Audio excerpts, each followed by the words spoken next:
Hello everyone, আসসালামু আলাইকুম। সবাইকে ওয়েলকাম করছি আমাদের নিয়মিত আয়োজন নারী উদ্যোক্তা সাফল্য অনুষ্ঠানে, এবং সাথে আছি আমি হাসিনা আনসার নাহার। প্রিয় দর্শক, প্রতি পর্বেই কিন্তু আমাদের স্টুডিওতে একজন নারী উদ্যোক্তা আমন্ত্রিত থাকেন। আজকে আমাদের স্টুডিওতে আমন্ত্রিত আছেন কানিজ ফাতেমা লিসা আপা। আজ পুরো অনুষ্ঠান জুড়েই কিন্তু লিসা আপা আমাদের সাথে থাকবেন। তিনি কিভাবে একজন সফল নারী উদ্যোক্তা হয়ে উঠলেন সেই গল্পটা কিন্তু আমরা লিসা আপার কাছ থেকে শুনবো, এবং তার জানা অজানা সকল তথ্য জানবো। চলুন দর্শক, আমরা চলে যাই লিসা আপার কাছে। কেমন আছেন আপু? আসসালামু আলাইকুম। ওয়ালাইকুম আসসালাম। ভালো আছেন আপু? হ্যাঁ, আমি আলহামদুলিল্লাহ খুবই ভালো আছি, কারণ আপনাকে এত মাশাআল্লাহ এত বেশি প্রিটি লাগছে, খুবই ভালো লাগছে। আপনাকে অনেক সুন্দর লাগছে। Thank you. আপনি যে বরিশাল থেকে এসেছেন এটা আসলে বোঝাই যাচ্ছে না। আপনার উদ্যোগের নাম কি আপা? কি নিয়ে ব্যস্ততা চলছে? ব্যস্ততা চলছে চাকরি, ব্যবসা, সন্তান, সংসার সবকিছু নিয়ে ব্যস্ততা চলছে। উদ্যোগের নাম? আমার প্রথম উদ্যোগের নাম হচ্ছে বরিশাল্লা পাকঘর। আমি যেহেতু বরিশাল্লা পাকঘর, বাহ দারুণ, আমার কিন্তু খুব ভালো লাগলো নামটা। হ্যাঁ, প্রথম কারণ হচ্ছে আমি বরিশালের মেয়ে। আচ্ছা, একটা মানে টেন্ডেন্সি ছিল যে বরিশালকে কিভাবে রিপ্রেজেন্ট করা যায়। তো আমার খাবারের পেজ, অনলাইন পেজ, এখন পর্যন্ত অনলাইনে আছে, 7 বছর প্লাস হচ্ছে। তো সবাই নিজেকে প্রেজেন্ট করে, অমুক কিচেন তমুক কিচেন। তো আমার টেন্ডেন্সি ছিল যে একবার যেন বরিশালের নামটা শুনে আবার যেন জিজ্ঞাসা করে যে তোমার পেজের নামটা আরেকবার বলো। তো সেই থেকে আমার অনেক ভাবনা চিন্তা করে বরিশাল্লা পাকঘর নামে আমি আমার প্রতিষ্ঠানের নামটা দিয়েছি। খুবই সুন্দর। আচ্ছা, সবাই তো ভালো ভালো চাকরি নিতে চায়, তো আপনি কেন উদ্যোক্তা হতে চাইলেন? উদ্যোক্তা হতে চাইছিলাম, আমি চাকরি করেছি। আমি 6 বছর প্লাস শিক্ষকতা করেছি। কিন্ডারগার্টেন স্কুলের প্রিন্সিপাল পোস্টে ছিলাম। স্টুডেন্ট লাইফে আমি চাকরি করছিলাম। আব্বা মারা যাওয়ার পরে থেকেই টেন্ডেন্সি চলে আসে যে না, মানে ফ্যামিলির উপরে ডিপেন্ডেবল থাকবো না। তো অফিস পলিটিক্স বলে একটা সম্মুখীন হয়েছিলাম। তারপর থেকে যে না, পরের অধীনে চাকরি করব না, নিজে কিছু করব। তখন উদ্যোক্তা শব্দটার মানেই বুঝতে পারছিলাম না। তো করোনাকালীন সময়, করোনা যেমন আমাদের জন্য অভিশাপ, আমরা মনে করি যে অনেক কিছু শিখিয়েছে, এবং আমি মনে করি যে আমরা ওখান থেকে শিখেছি। আমার এক ডাক্তার বান্ধবী, তাকে দেখেছি যে সে অফিস আওয়ারের বাদে, ডিউটি টাইম বাদে সে হচ্ছে খাবার নিয়ে কাজ করছে। ওকে আমি মেসেজ দিলাম কিভাবে পারছিস, সে আমাকে কিছু গাইডলাইন দিল যে এইভাবে এভাবে করছে। তো আমি কেন পারবো না? তো কিভাবে বরিশালে কাজটা করা যায়, বরিশালের মানুষকে অনলাইনে খাবার কিনবে, মানে এই অনেকগুলো প্রশ্ন ছিল আপনার।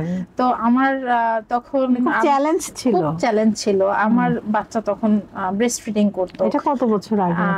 19 সালের কথা বলছি, একদম করোনা শুরু তখনকার কথা বলছি। হাজবেন্ড তখন, ফ্যামিলি থেকে তো সব থেকে বড় বাধাটা আসে, হাজবেন্ড কিছুতেই করতে দিবে না। মনে করছে বাসায় রান্না করে খায় না, আবার পরের রান্না, অর্ডারের রান্না, মানে এত কাজ কিভাবে করবে? বাচ্চাকে রেখে আমি নিশ্চয়ই পারবো না। তো ওর নেগলিজেন্সিটা আমার সব থেকে বড় অনুপ্রেরণা হয়ে দাঁড়ায়, যে সে যখন বলছে পারবো না, তাহলে আমাকে আমি তাকে একটু হলেও করে দেখাতে হবে যে না, আমি পারবো, ইনশাআল্লাহ আমি পারবো। মাঝে মাঝে এই ধরনের মানে ভালো চ্যালেঞ্জ দিতে হয় না, আমি তাকে বলি যে হচ্ছে তুমি আমাকে একটু নেগলিজেন্সি দেখাবা, তাহলে ওইটা আমার জিদ হয়ে যাবে, আমি আরো বেশি উদ্যমে ওটা করতে পারবো। ওটা আমি পারবো। এই থেকেই হচ্ছে মানে আপনার উদ্যোক্তা হয়ে ওঠার গল্পটাও এটা। হ্যাঁ, পেছনের গল্পটা এরকম বুঝতে পেরেছি।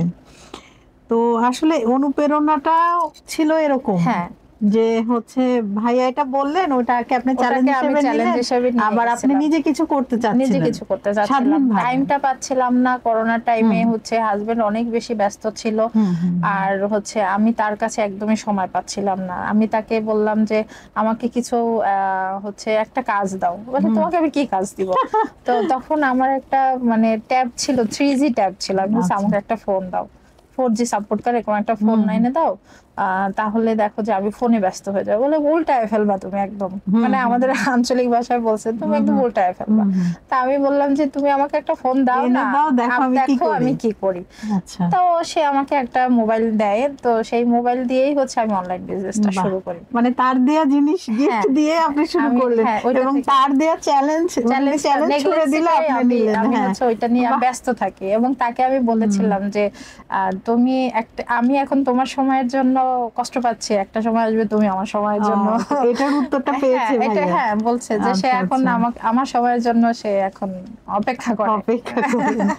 দেখলেন দর্শক, ধৈর্য থাকলে কি পরিমাণ মানে সফলতা আসতে পারে। যে আপু যে মানে 2019 সালে উনি যেই মানে ইয়েটা দিয়েছিল ওনার হাজবেন্ডকে, সেই কথাটা কিন্তু এখন এসে পূরণ হয়েছে। তার মানে ওনার ধৈর্যটা ছিল, লক্ষ্যটাও স্থির অনেক ছিল, বেশি স্ট্রাগল করতে এবং হয়েছে। উনি অনেক পরিশ্রমও করেছেন। নিজের প্রতি আত্মবিশ্বাস ছিল বলেই কিন্তু আজ উনি একজন সফল নারী উদ্যোক্তা হয়ে উঠেছেন। উনি একজন হচ্ছে জব করতেন, শিক্ষকতা করেছেন, প্রিন্সিপাল ছিলেন, এত ভালো ভালো ওয়েতে আমি কাজ করছি, শিক্ষকতা থেকে রন্ধন কত শিল্পী। সম্মানের একটা বিষয় যে উনি প্রিন্সিপাল ছিলেন আর এখন উনি সেবামূলক কাজ করছেন। মানে উনি কিন্তু মানুষের জন্যই কাজ করছেন। তখন বাচ্চাদেরকে সুনাগরিক হতে আপনি সাহায্য করতেন, শেখাতেন। দুইটাই পাবলিক সার্ভিস, কিন্তু সেখানে আমাকে দুই জায়গাতেই নীতিতে অটল থাকতে হবে যে আমি এক জায়গায় হচ্ছে বাচ্চাদের শেখাচ্ছি, অন্য জায়গায় হচ্ছে পাবলিক সার্ভিস দিচ্ছি, এবং সেখানেও আমার বেটার সার্ভিস দিতে হচ্ছে। অবশ্যই, এবং এটা তো সেবামূলক একটা কাজ। সেবামূলক, এবং আমি বেস্ট সেবা দেওয়ার চেষ্টা করছি বিধায় বরিশালে আমার প্রথম টার্গেট ছিল যে আমি বরিশালে অন্তত পক্ষে মার্কেটে 1000 লোকের কাছে বরিশাল্লা পাকঘর নামটা আমি পরিচিত করাবো। পরিচিতটাই আপনার আগে টার্গেট ছিল? আমার ব্র্যান্ডিং এর খুব নেশা যে আমি ব্র্যান্ডিংটা করব। ব্র্যান্ডিং করার বলেই তো তখন আপনার সেল আসবে, সেলটা আসবে। এবং আমি যেখানে যেতাম বরিশাল্লা পাকঘর, মানে বরিশাল্লা পাকঘরের আমার অনেক ভালো লেগেছে, একদম মনে ধরেছে দর্শক, বরিশাল্লা পাকঘর। হ্যাঁ, বাহ, চমৎকার একটি নাম আপা দিয়েছেন। উদ্যোক্তা হওয়ার পেছনে সহযোগিতা কিংবা প্রেরণা জুগিয়েছেন কে বা কারা?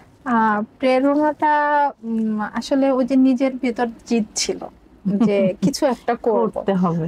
আর প্রথমে সাপোর্টিভ বলতে কেউ ছিল না, ফ্যামিলির সবাই এগেইনস্টে ছিল, কারণ আপনি একজন শিক্ষিত মানুষ। ওই সময় তো আসলে রান্নাটাকে ওইভাবে কেউ দেখছিল না। আর আমার বাবার বাড়ি, মায়ের বাড়ি, আর খুব সম্ভবত শ্বশুর বাড়িতেও আমি প্রথম নারী যে হচ্ছে অনলাইন বিজনেস করছিলাম। আচ্ছা। আর এটা আমাকে ভালোভাবে নিতে পারেনি, কেউ ভালোভাবে নিতে পারেনি। সবার কাছেই শুনতে হয়েছিল যে মনে হয় বংশের মান সম্মান সব শেষ করে দিচ্ছে, এই কথাটা খুব বেশি। আর এটা আরো বেশি জিদ হয়ে গেছে যে না, আমি এখান থেকে সবার মান সম্মানটা ফিরিয়ে আনবো। দেখেন এখন তারাই কিন্তু এখন আমাকে নিয়ে আমার ভাই হয়তোবা আজকে আমি চ্যানেলে বলতে পারতেছি যে আমার ভাই লজ্জা পেত, আজকে আমার ভাই খুব সাপোর্টিভ আমার প্রতি। আমি গর্ব করে আপনাকে, আমি বলতে গেলে হয়তোবা আমি এখন খুব আবেগ আপ্লুত হয়ে যাব। আমার ভাইয়া এখন আমাকে খুব সাপোর্ট করে। আমার মা আমার সব থেকে বড় খুঁটি, মানে আমার বাচ্চাকে সামলানো আমার মা আমার সাথেই থাকেন। যেখানে আমার ভাইয়ের সাথে পান আপনি, এই জন্য তো এগিয়ে যেতে আমার ভাইয়ের সাথে থাকার কথা, কিন্তু আমার মা আমার সাথে থাকেন। আমি মেয়ে হয়েও আপনাকে সাপোর্ট দেওয়ার জন্য, এবং আমার মায়ের ভাইও ওইটা চান যে আপনার জন্য সাপোর্ট হয়।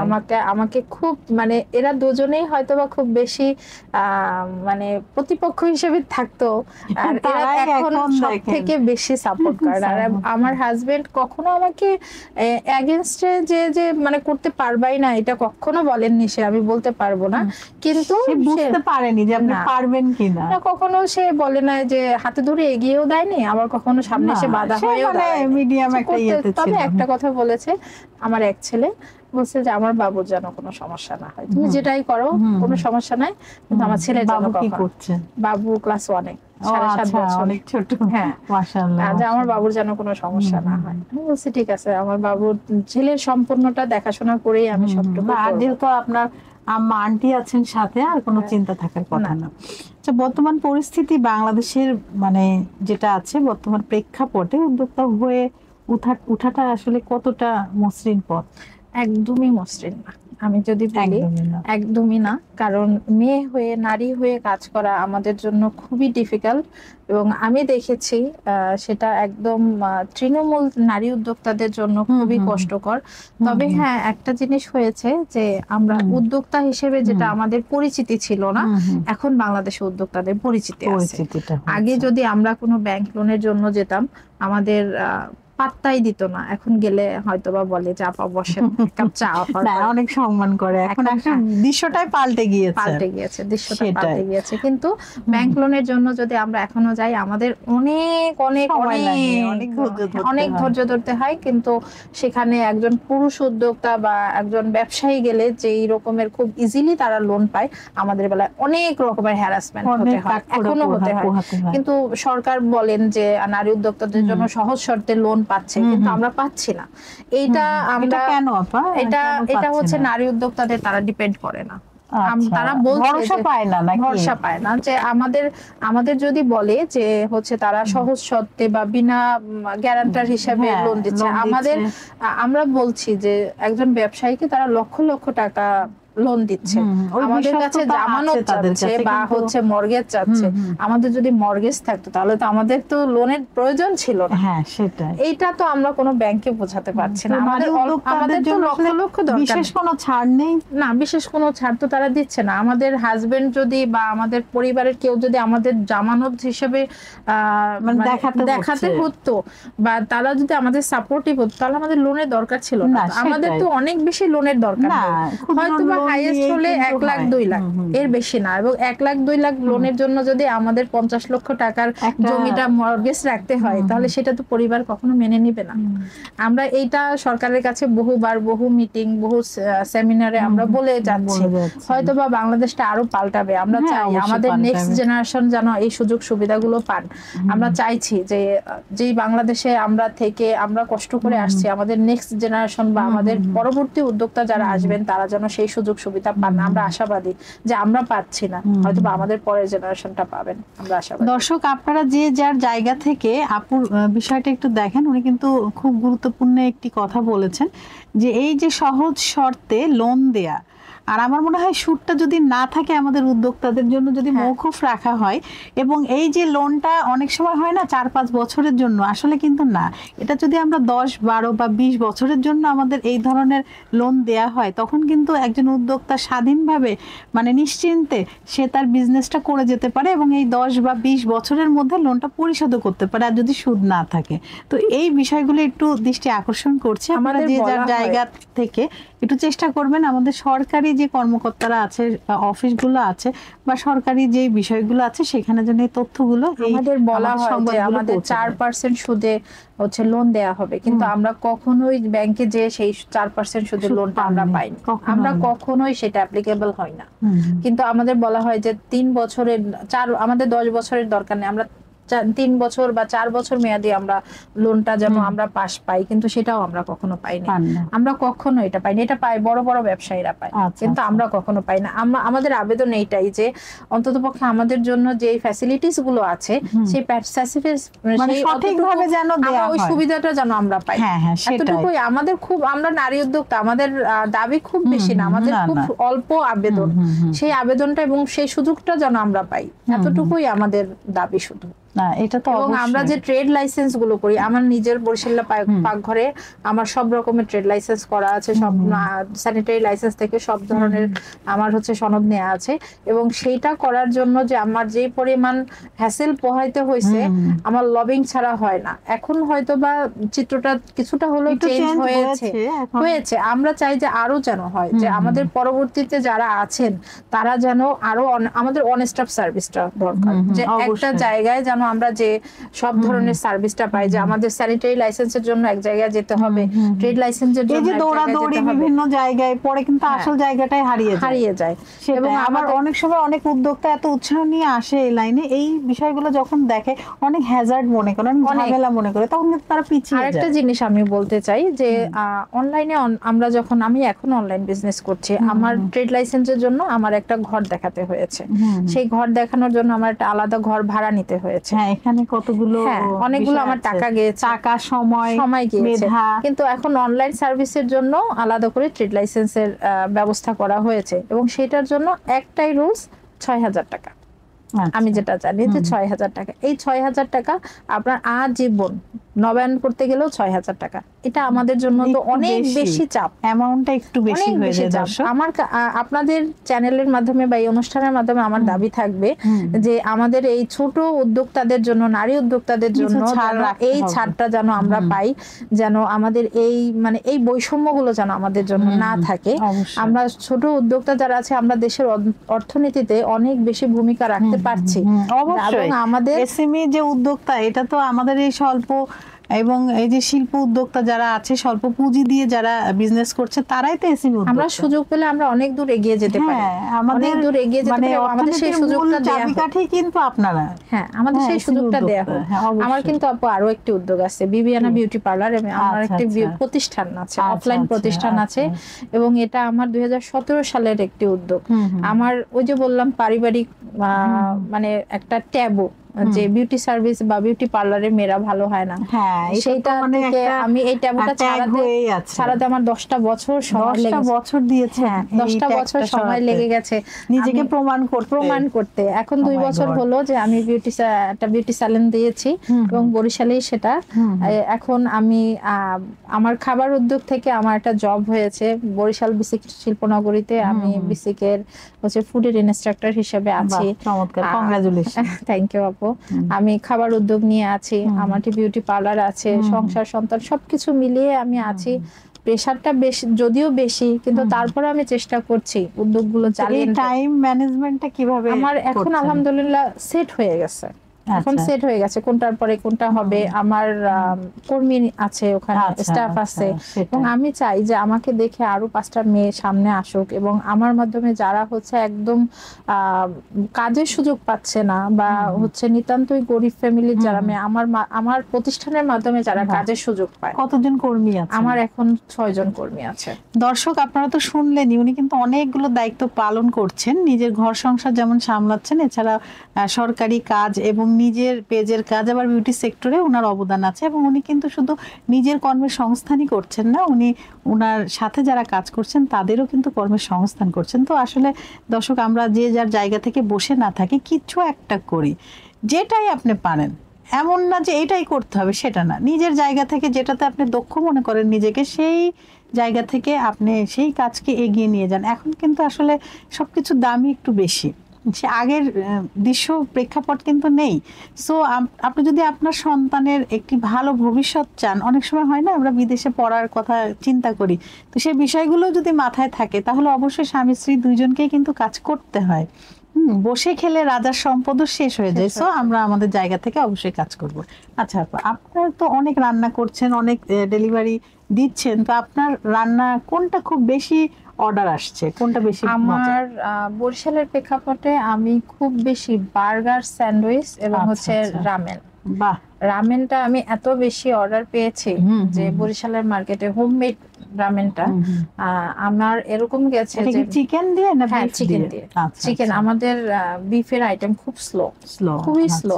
কিন্তু আমার বরিশালে আমরা তো জানি মাছের দেশ, সেখানে বিফটা বেশি চলে না, বিফ খুব স্লো, চিকেনটা খুব বেশি চলে। এবং হচ্ছে আমার একদিনে সর্বোচ্চ 450 বার্গারের অর্ডার হয়েছে, এবং একদিনে আমার হচ্ছে 550 স্যান্ডউইচের অর্ডার হয়েছে।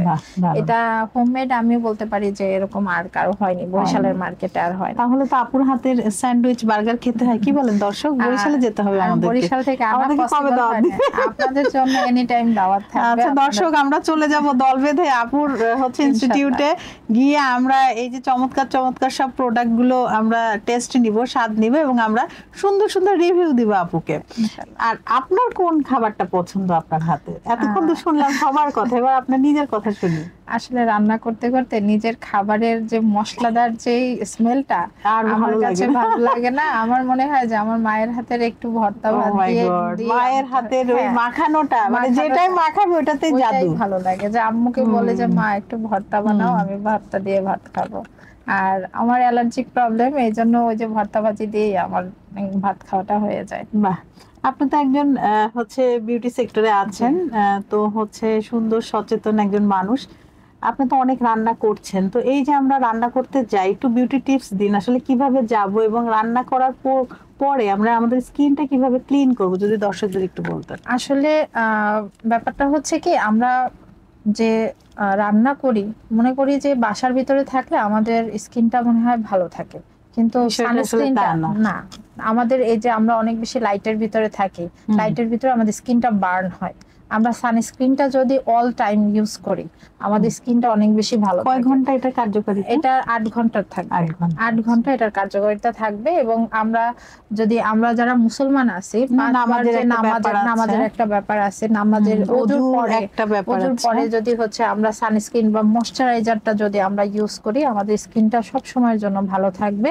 এবং হচ্ছে স্কিন হেলদি রাখার জন্য ময়শ্চারাইজারের উপরে আর কিছু নাই। এবং আপনি যদি কোনো সিলিসালিক অ্যাসিড বা নায়াসিনামাইড যদি আপনার স্কিনে যেটা স্যুট করে আপনি ওইটা যদি সব সময় ইউজ করেন, রাতে হচ্ছে আপনার সিলিসালিক অ্যাসিড এবং নায়াসিনামাইডটা হচ্ছে আপনার দিনে ইউজ করতে হবে। এই সিলিসালিক এবং নায়াসিনামাইডের ইউজটা আমরা বুঝতে পারি না যে কখন কোনটা ইউজ করব। অনেকে তো এই নামটাও জানে না, না, আমি নামটা নিজেও জানে আজকে না। শুনলাম, আমিও একটু জানতে চাই। এখন প্লিজ হচ্ছে একটু সহজ করে বলে দিন। সিরামটা আমরা যদি একটু দেখে শুনে ইউজ করি, অনেক সময় সিরামটা আমরা নাইটে দিব। নাইটে দেবো। আমরা সিলিসালিক অ্যাসিড যেটা ওটা 2% আমরা রাতে ইউজ করব, আর নায়াসিনামাইড যেটা 10% ওইটা হচ্ছে আমরা দিনে ইউজ করব। আচ্ছা, ওইটাই কি হচ্ছে আপনার সানস্ক্রিন? হ্যাঁ, আপনার আমাদের স্কিনে যে পোরস গুলো ওপেন হয় ওইটা আপনার হচ্ছে পোরস গুলো আপনার বন্ধ হয়ে যাবে। এবং হচ্ছে আর রাতে যেটা দেবো ওইটা স্কিনে আপনার হেলদি রাখবে। আর হচ্ছে ভিতরে যে দাগগুলো আসে ওই দাগগুলো হচ্ছে মানে ভিতর থেকেই হচ্ছে রিমুভ হয়ে যাবে, ক্লিন হয়ে যাবে।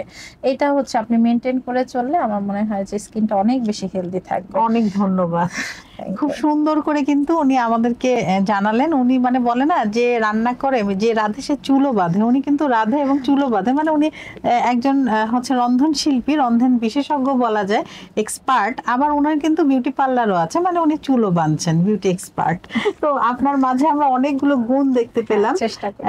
আপনার আপুর থেকে কিন্তু অনেকে ইন্সপায়ার হয়ে এই কাজগুলো করতে পারেন। আপু অনেক তথ্য আপনাদেরকে দিল, অনেক বিষয়েও জ্ঞান দিলেন। তো আপু অনেক ধন্যবাদ। আমরা কিন্তু কথা বলতে বলতে একদম অনুষ্ঠানের শেষ দিকে চলে এসেছি।